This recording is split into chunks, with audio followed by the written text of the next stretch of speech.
This is a presentation delivered by both myself and Gavin. What I'll do first off is take you through what we'll be covering as part of this webinar, and then I'll be handing over to Gavin to talk in more detail about Fathom.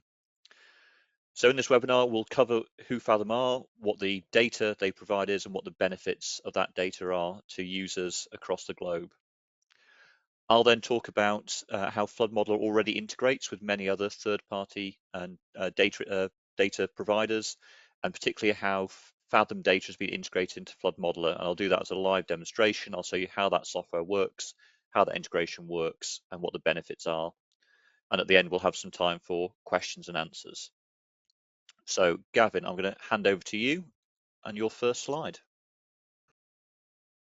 Thank you, Adam, and good morning, good afternoon, everyone, and thanks for joining us here.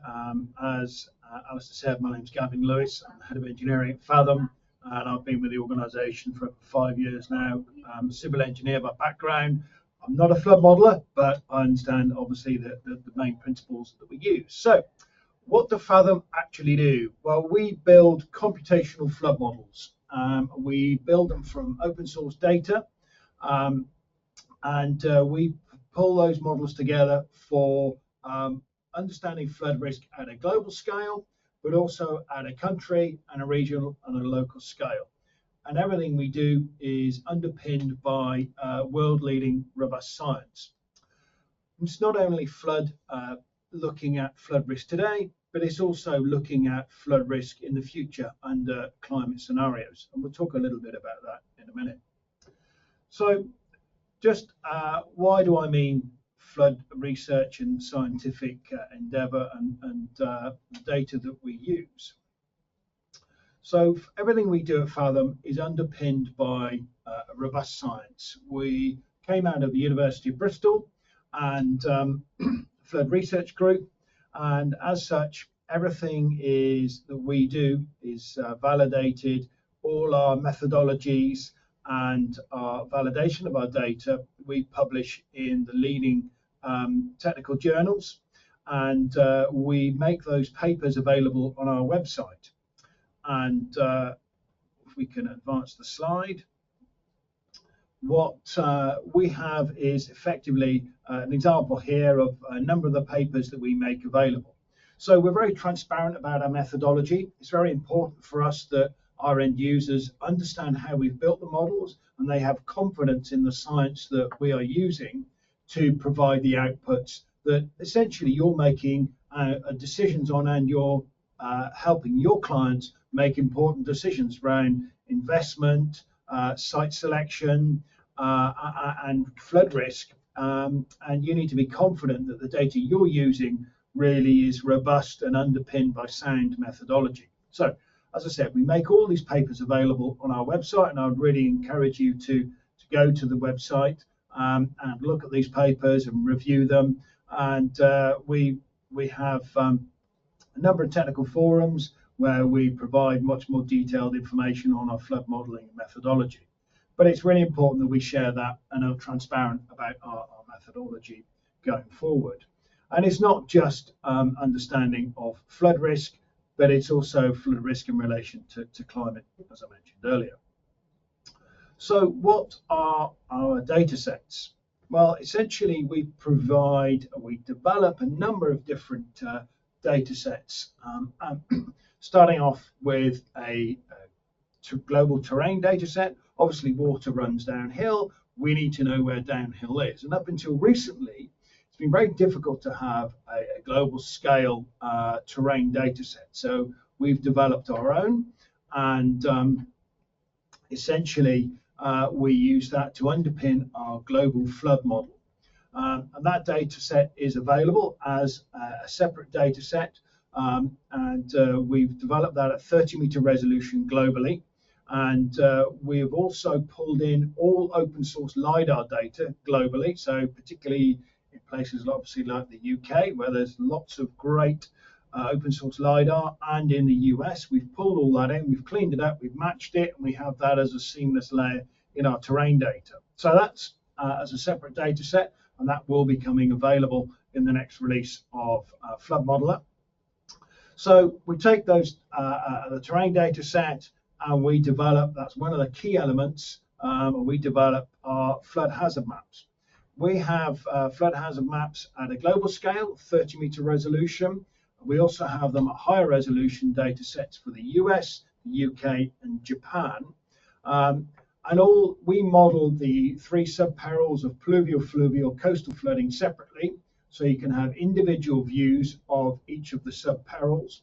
We provide 8 return periods for each of those sub-perils, and that is between the high frequency events, the 1 in 5 year events, right the way through to the extreme events, the 1 in 1,000 year events.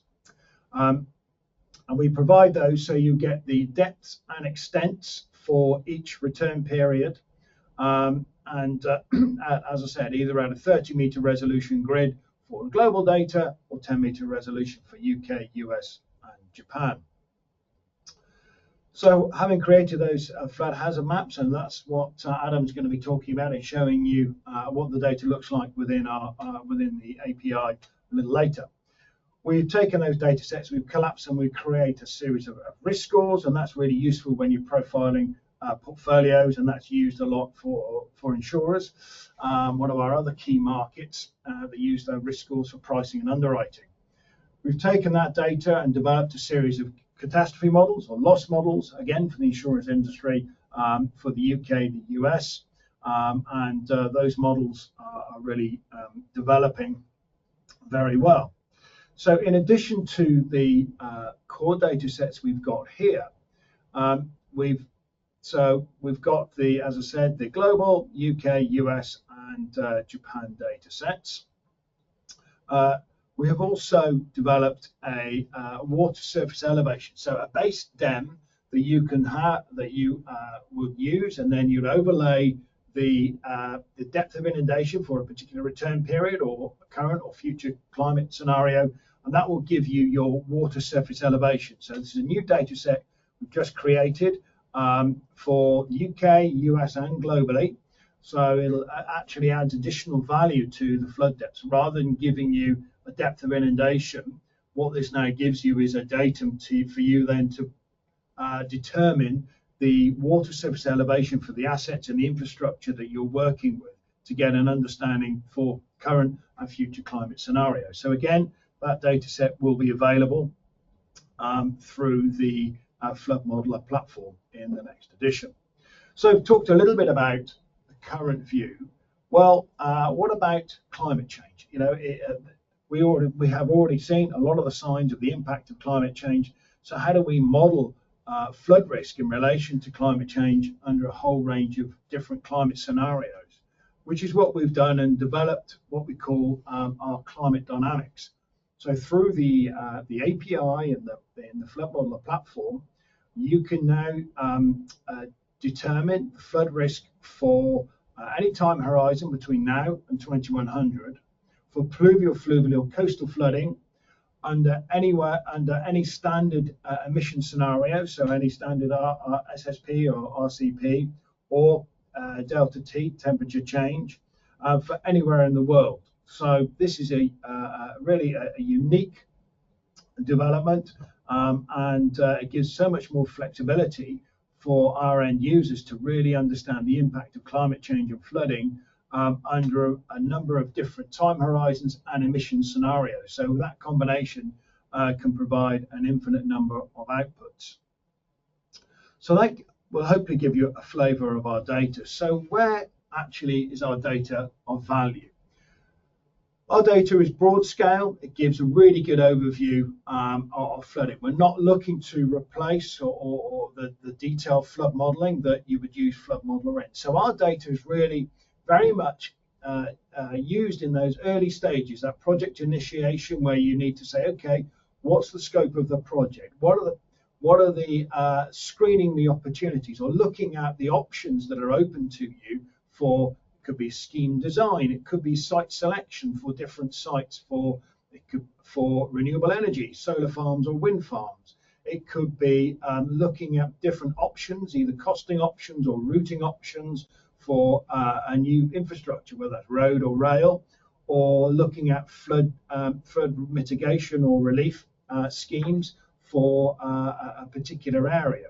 So what it does is effectively gives you that broad overview at a detailed scale for you then to have the evidence to make more informed decisions as you move down your project. And of course, with our data integrated into Flood Modeler, that allows much more flexibility. So you can understand the impacts at a broad scale of the potential options of your project, and then continue that through in the design and development and delivery of your projects using Flood Modeler. So it's very much about that overview, quick decisions, and then allowing you to, rather than having to spend time to source data, create your own broad scale flood maps or terrain models, it's essentially allowing you to make those decisions, those informed decisions very quickly. Then you move those down to that will inform the rest of the program and allow you to devote your detailed and costly design resources to where they actually need to be applied. So hopefully that's given you a bit of a flavour of our data and where it can be applied. Let me hand back to Adam to give you a run through of Flood Modeler and how our data can be used within it. Thank you, Gavin. That was really great. So if I just take over the presentation and move forward. So Gavin's outlined what the Fathom data is and how great it is in giving you a global understanding of flood hazard. I'm now going to show you how that integrates with Flood Modeler alongside our existing data integrations. We've really been on a journey with Flood Modeler the last few years. The quantity, quality and availability of flood data has increased absolutely exponentially over the last decade. When I entered the industry well over a decade ago, it was really hard to get hold of data. You were still in the era of having to send off emails and receive back hard drives or CDs in the post with data on it. Data wasn't easy to discover, let alone get hold of, and that's changing radically. And Flood Modeler recognizes that, and so we've been focused on integrating data sets into our software, and this allows you to appreciate flood risk early on. Before you even run a model, you've got a good understanding and appreciation of what that flood risk is. It allows us to streamline model build workflows, so we're not, as Gavin says, spending ages finding data, downloading it, reprocessing it and building it into our models. What we want to get to the point is where the data is streamed directly into our model workflows, making life easier for our users. And at the end of the day, we want to be able to share that data faster and more reliably with our colleagues within our organizations, within our partner organizations and our clients, and ultimately stakeholders and communities. And that drive to enhance and expand integrations is going to continue for the rest of the Flood Modeler development pathway. And we'll see some really significant jumps in this as the next few releases come out in the coming months. Looking at what we've got already, so key integrations. Mapping was one of the first things we started to integrate, so giving us context.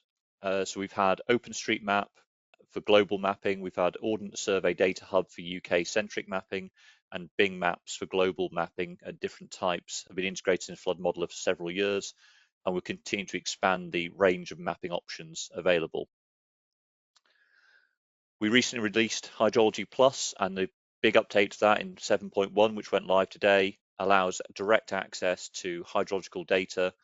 Again, this is UK centric at the moment, but we'll continue to expand these options so you now have direct access to the National River Flow Archive, the Environment Agency's observed data sets, and the FEH online data all within Flood Modeler, and these feed directly into your work stream. So you don't have to download these and reprocess them. They go straight into your hydrological workflow and then into your models and then into your maps. And we've also got mapping services. So we've had for a while some of the national scale mapping from the likes of the Environment Agency, LiDAR data, and so on. Now we're starting to add other integrations, and Fathom being a key one, providing that global data set for flood risk. Just to give you an example of what that looks like at the moment. So this is Flood Modeler, and within here I've loaded in a hydraulic model. So those Lego blocks are a river model of the River Severn near Upton upon Severn in the UK, and this is one of our example data sets we use to demonstrate the software.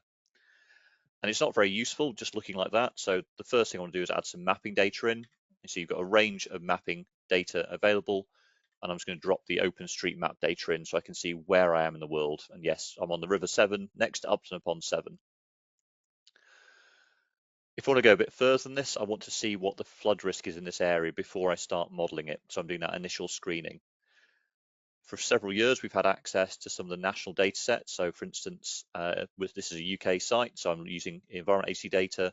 You can see I'm going to load in the flood zone 3 map. And this is a map which provides the 1 in 100 year flood outline from rivers, for main rivers in the UK.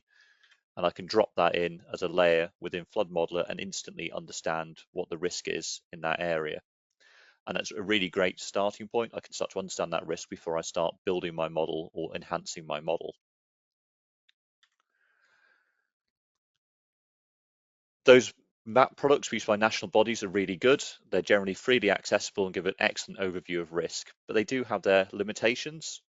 For instance, the data set I've been looking at, the National Flood Zone Maps from the Environment Agency for England, are limited in their return periods, so they're only available for a 1 in 100 and a 1 in 1,000 year return period, and they are both present day flood maps. They're not taking account of climate change. I can't see other return periods, so if I had a site at frequent risk of flooding, 1 in 5, 1 in 10 year event, I can't differentiate that. Coverage is dependent on the organisation producing it. So the Environment Agency in England are producing flood maps for main rivers only and for England only. So if I wanted flood risk data across the wider UK, I'd need to go to different bodies. If I'm outside the UK, I'd need to find yet more data. So it's quite time consuming to find those data sets. And equally in England, those maps are for main rivers only. They don't cover non-main rivers. So I'd need yet another data set if it even exists for those other sources. The sources of risk aren't often delineated or all covered, so Fathom provides pluvial, fluvial, and coastal sources of risk. This data set I'm looking at now is really good, but it does aggregate both fluvial and coastal risks, so I can't differentiate between them. The maps are also static. By that I mean they're giving me a flood outline. I'm not getting flood depth or any other information or hazard out of that data. Again, it's great for screening, but if I want that more that higher resolution data, I really need to use a different data set, and that's really where Fathom jumps in, providing global flood risk coverage with more granularity and real depth, and this is what I'll demonstrate now. The integration we've added in Flood Modeler allows existing users to directly access Fathom products in Flood Modeler, bring them into their analysis and use them within the software or anywhere else. You've got access to an extensive range of hazard maps, which I'll demonstrate in a second, including a comprehensive selection of return periods, flood sources, and considerations of future climate change. The data is fully interactive, by which I mean you can sample it. I can see depths or hazard values at different locations. I can customize the visual style depending on what I'm doing, depending on my risk appetite is. And I can also use it in other processes. So I can bring it into a damage calculator, for instance, to calculate financial damages if I'm undertaking an assessment or a business case for a flood defense scheme. I can use some of that data in damage calculator to work out what the current damages are and therefore the damages avoided, and then report on that. I'm now going to do a live demonstration using Flood Modeler. So this is Flood Modeler 7.1. As Alistair said, this was released on our website this morning and includes the full Fathom integration. You can see this is the map I had earlier. So I've got the model of the River Severn. And again, I'm going to drop that background mapping on, or I could swap that out for different background mapping if I wanted to see something slightly different or use a different data source.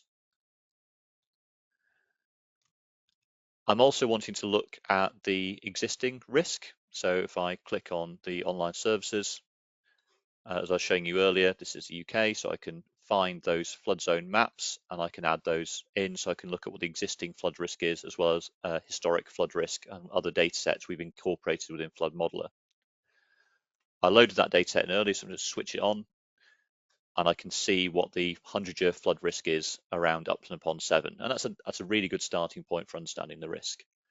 But if I want to access the Fathom data, we've added a new Fathom data tool within Flood Modeler. Users enter their credentials for Fathom, so they get a contract with Fathom and they enter their credentials, and then they can access this functionality.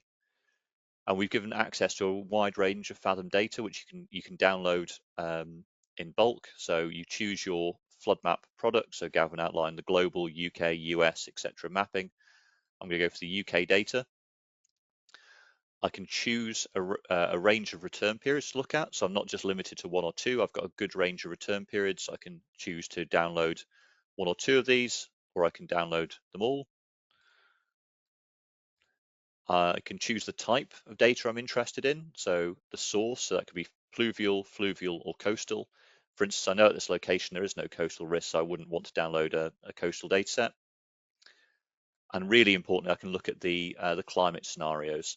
So I can look at present day, 2020 baseline, or I can look at any of these RCP futures going through to the end of the 2070s. And this gives me good granular control over what I want to download. And I can choose to download them all in bulk, or I could just choose some selected ones. So maybe interested in present day and 2050s only, maybe the only things I'm interested in.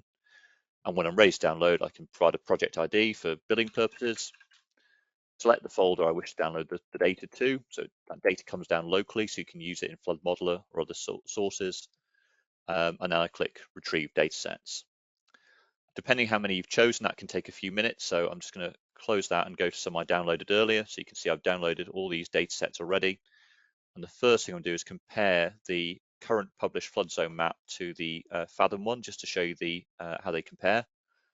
You can see it's fairly good. It's a very good match. So you zoom in a little bit so you can see what's going on.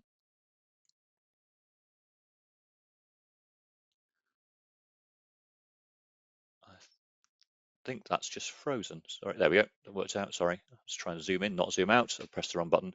You can see there's a really good comparison. There's a really good match between the Fathom data and the Environment Agency's data at this location. There we go. The zoom's working now.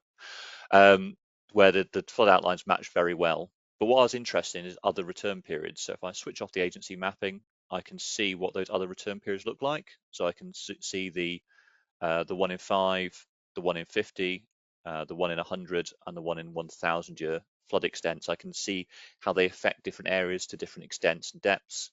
And I can query these as well. So I can use the query tool to pull in absolute values out of these maps, and that's something I couldn't do. So I can see the depths associated with each of these maps, and that's something I couldn't do with the simple web mapping service earlier.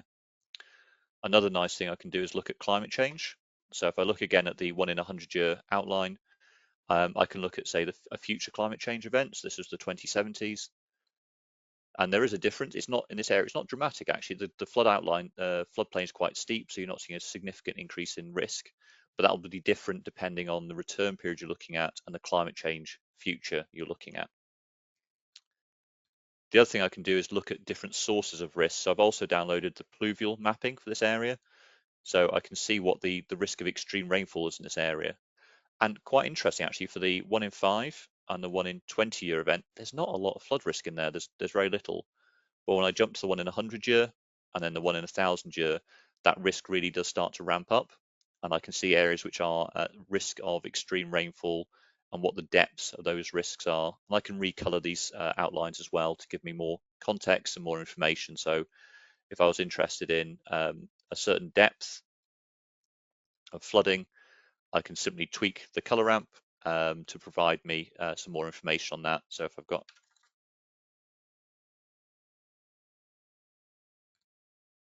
oops,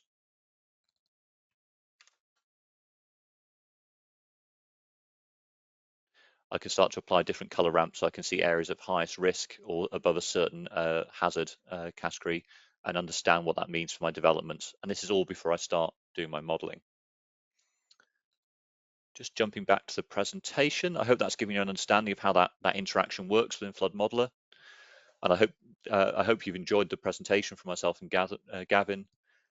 What we've shown you is that Fathom brings a really comprehensive, broad-scale coverage of flood data across the globe, and that data provides global data at high resolution, providing insights ahead of any modelling that's undertaken, covering both present day and future scenarios. Flood Modeler already incorporates a growing range of connections to different data sets and different sources, which you can integrate into your analysis and your modelling. And that brings greater user efficiency and more consistency in how we deal with flood risk.